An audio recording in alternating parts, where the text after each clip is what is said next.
Yegane yaratquchi Abduri Yarmuhammad Jaloliddin. Planlag'uchi Sajiya Islom tadqiqot markazi. Mas'ul muharrirlari Dr. Abdul Aziz Rahmatullah. Abduvali Sayid. Korrektor Abduvali Sayid. Bat va muqovil loyihalaguvchi A. Aqxon. Islom aqidasining alohidaliklari. Yuqorida islom aqidasining manbasi va aqlning islom aqidasida tutgan o'rni haqida to'xtalib o'tdik.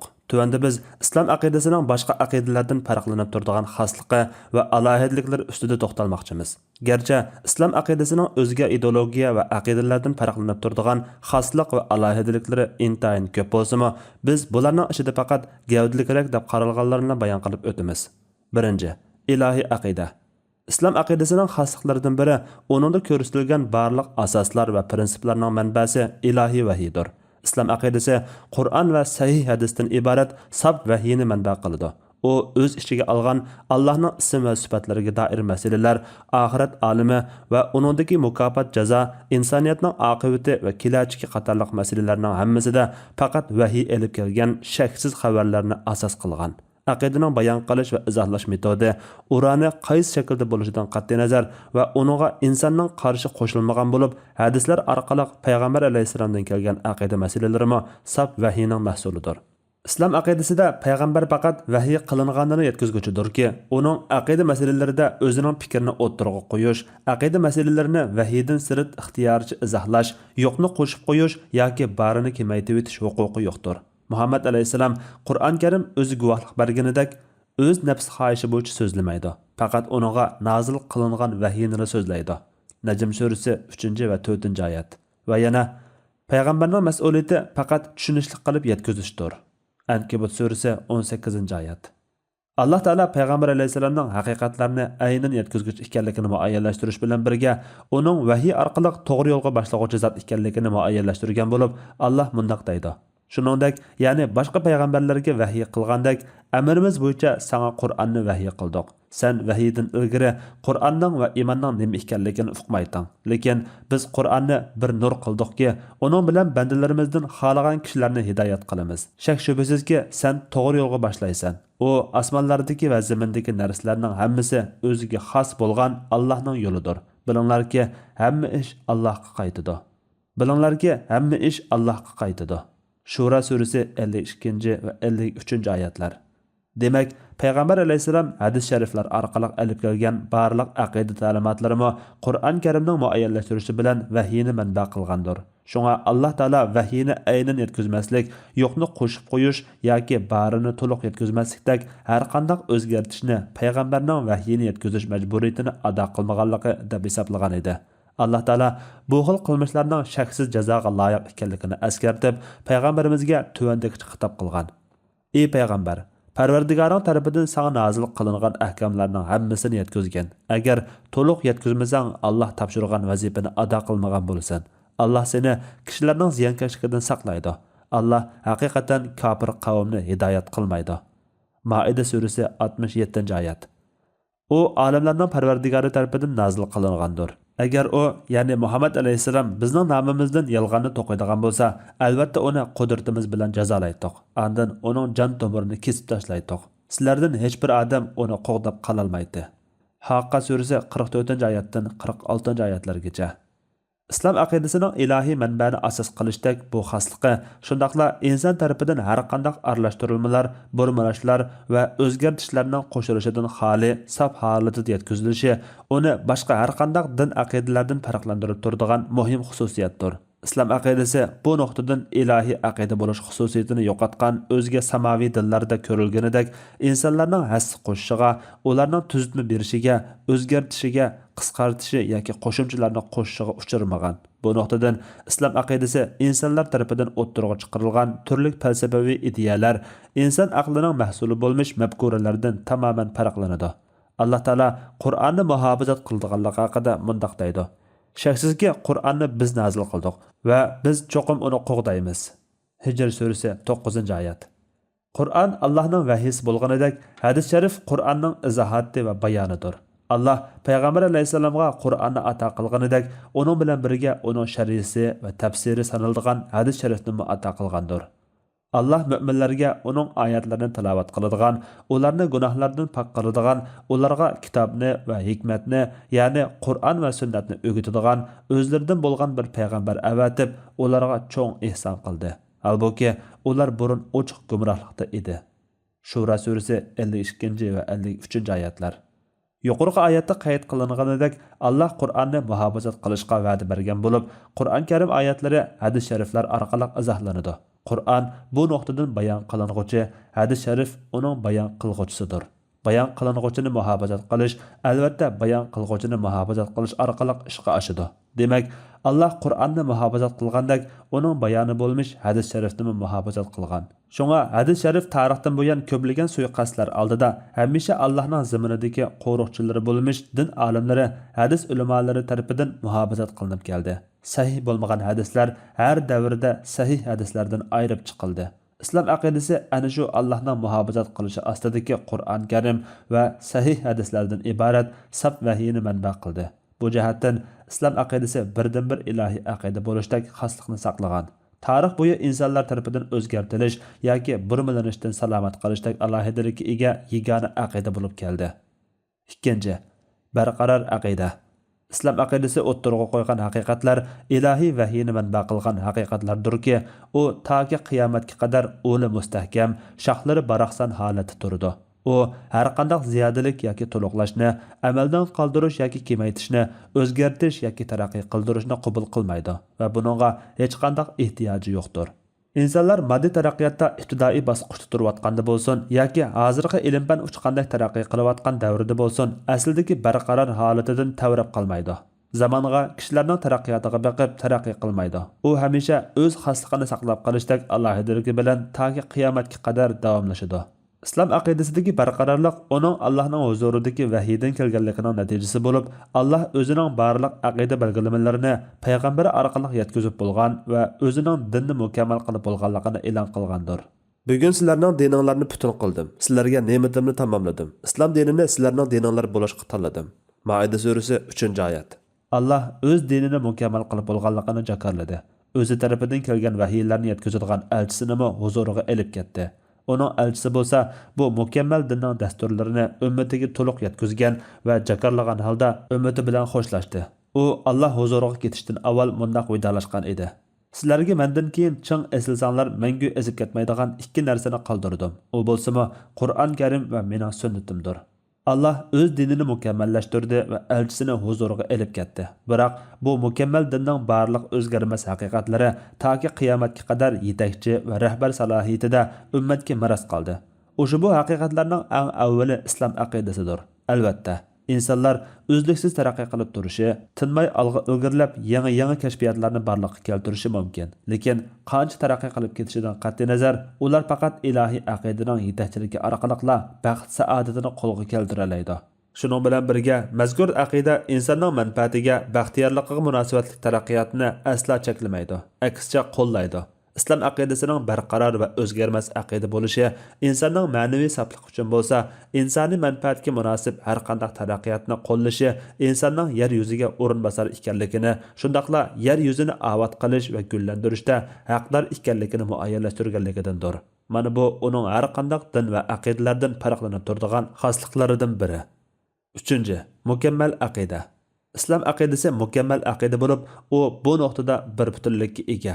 Uning mukammal va bir butun bo'lishi shuningdanki, u ilib kelgan aqidalar ruhanizmchilarning tutgan yo'li kabi nuqul tuyg'uqili tayinib isbotlanmaydi. Shundaqla xristian o'gitlarida men bunga ishonaman, chunki bu aqlga to'g'ri kelmaydi. O'ylanishni qo'yib qarg'ularcha aqida qil. Avval ishon, andin bil, avval ko'zingni yum, andin menga agash deyilgandek, aqlning aqidalarning mohiyati va maqsad nishonini tushunishga urinishni rad qilmaydi. Aql va uning rolini chetga qoqmaydi. Aksicha, aqida qilganda oldi bilan nima uchun aqida qilganini bilishni, fakitni va dalilini asos qilgan holda aqida qilishni va aqida qilgan bo'yicha yashashni tashabbus qiladi. Shuningdek, u yana aqlni mavjudlik tugullarini yechishning birdan-bir vositasi qilib olgan oshqun aqliyatchilik ideyalariga yoki odamzod tarafidan o'ttirg'a chiqarilgan turli falsafa iqimlariga o'xshash tugal aqlga tayanmasdan insonning bilish o'rinlarining hammasiga birdek xitob qiladi. Uning xitob qilish doirasi insonning tafakkuri, his tuyg'usi, bundoqcha aytganda qalb va aqlning har ikkisiga o'rtaqdir. Islom aqidasi bir butun aqidadir. U asla parchalanmaydi.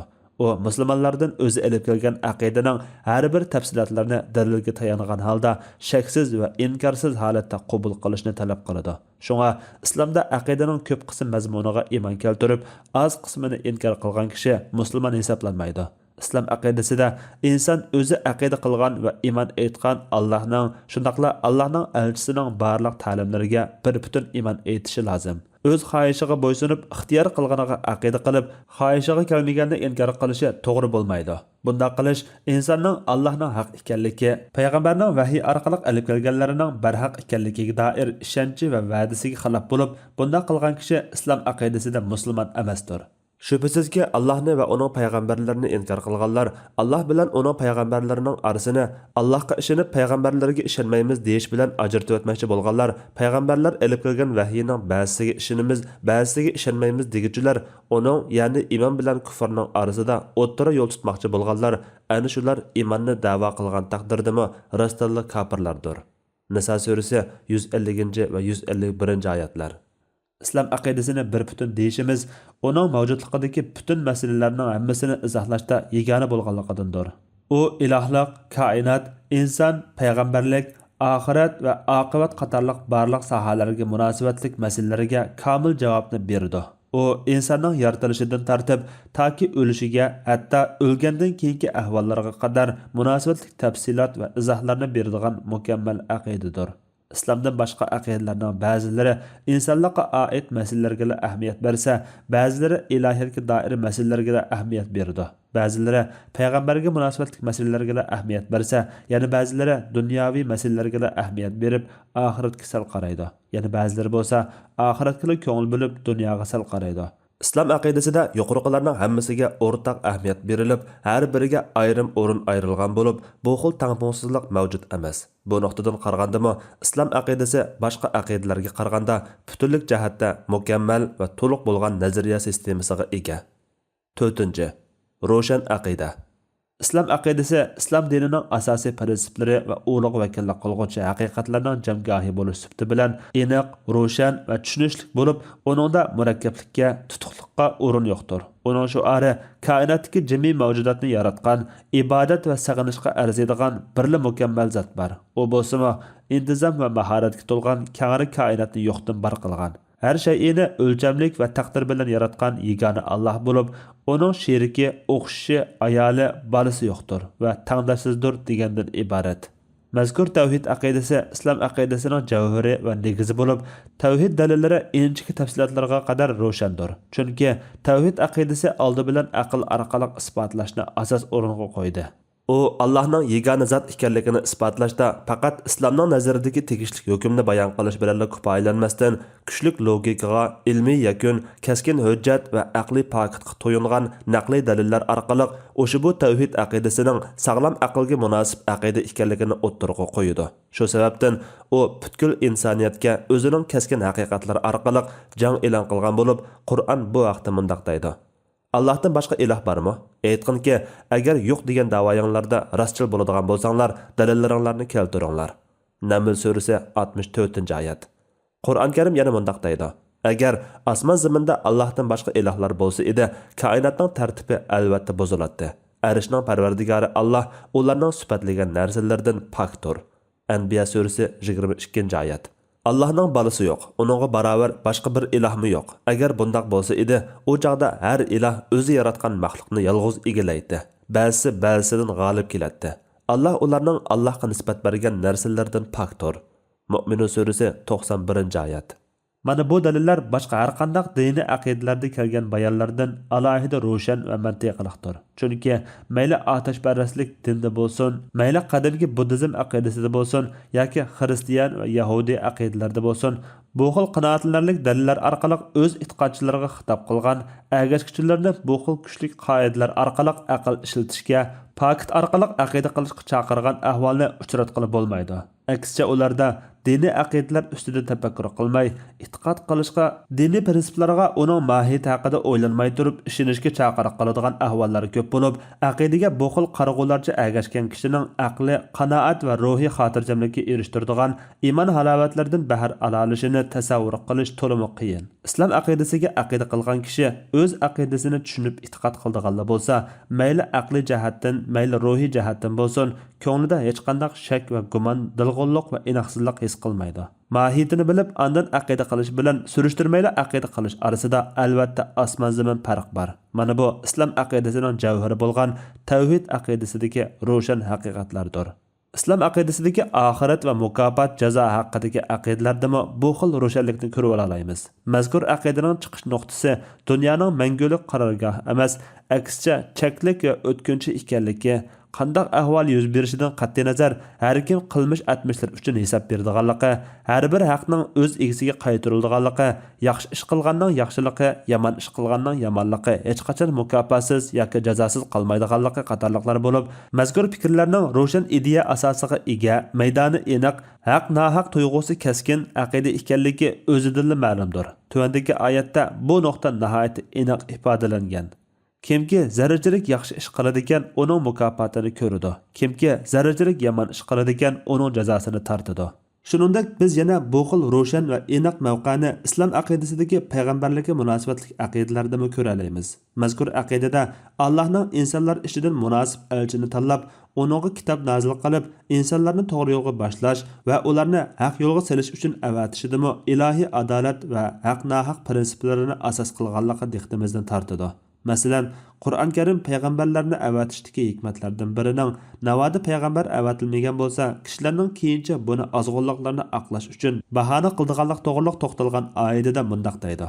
Avatilgan payg'ambarlardan keyin Allohning oldida kishilar, ya'ni payg'ambar avatilgan bo'lsa, albatta iymon etatdim va itoat qilatdim deguchilarga bahona bo'lib qolmaslik uchun itoat qilguvchilarga jannat bilan, xushxabar berguvchi osilik qilguvchilarni do'zaxdan ogohlantiruvchi payg'ambarlarni avatdiq. Allah g'olibdir, hikmat bilan ish qilguvchidir. Islom aqidasida payg'ambarlik bilan ilohlik orasidagi chekchegara mavqa aniq ayrilgandir. Payg'ambarlar insonlarning ishidan tanlanadi. Insonning payg'ambarlik martabasiga yetishi bilan u ilohlik maqomiga ko'tarilmaydi yoki uningga iloh bilan tang muomala qilinmaydi. Islom aqidasida chekchegarasi aniq bo'lmagan aqidalarga o'rin yo'qdir. Shuning uchun Qur'on ko'plagan oyatlarida xristianlarning Isa payg'ambarni iloh darajasiga ko'tarib olishi, yahudiylarning Uzayr payg'ambariga xudolik martabasida muomala qilishi va Allohda bo'lmagan sifatni uningga chaplab, insondan balasi bo'lishdek Allohga yarashmaydigan xato aqidalarni din qilib bekitib olganligi qatorliqlarni tanqidlagan edi. Qur'on Karim bundoq deydi: Yahudiylar Uzayr Allohning o'g'lidir dedi. Nasaralar Masih ya'ni Isa Allohning o'g'lidir dedi. Bu ularning og'zidagi dalilsiz so'zdir. Ularning so'zlari ilgirki kofirlarning ya'ni mushriklarning farishtalar Allohning qizlaridir degan so'zlarga o'xshaydi. Allah ularga la'nat qilsinki, Allohning balasi yo'qligiga ro'shan dalil tursa, haqiqatdan botilga burilib, ular qandaqmi Allohning balasi bor deb Allohga yolg'onni chaplaydi. Tavba surasi 30-oyat. Maryam o'g'li Isa faqat o'tgan payg'ambarlarga o'xshash payg'ambardir. Uningdan ilgari nurg'un payg'ambarlar o'tgan. Uning onasi nihoyat rostchil ayoldir. U ikkisi tamoq yeydi. Yana ularmi boshqa maxluqlarga o'xshash go'sht, so'ngak, tomir va paylardan tarkib topgan edi. Ularga, ya'ni ularning e'tiqodining botilligiga oyatlarimizni qandoq bayon qilganligimizga qarag'an. Ondan ularning haqdan qandoq bosh tortganligiga qarag'an. Maida surasi 75-oyat.